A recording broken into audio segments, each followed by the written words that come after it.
M10 grow.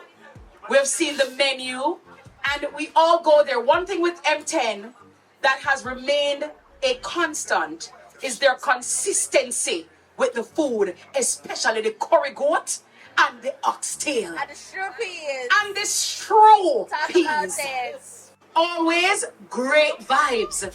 And that has been the testimony to M10 and their culinary development. 10 out of 10 all the time. No argument, no inner it.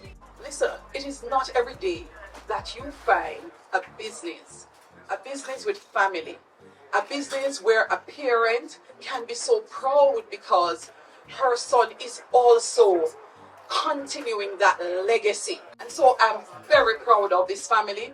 We all should be invested in ensuring that an excellent Jamaican company, excellent food, excellent taste of our culture survives and continue to do well.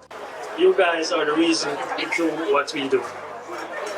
We hope that this new location has surpassed your expectations, and we look forward to celebrating your special events and creating unforgettable moments with you.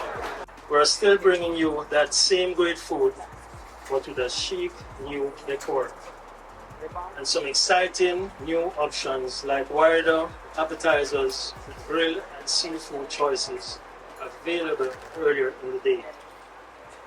So get ready to tantalize those taste buds like never before.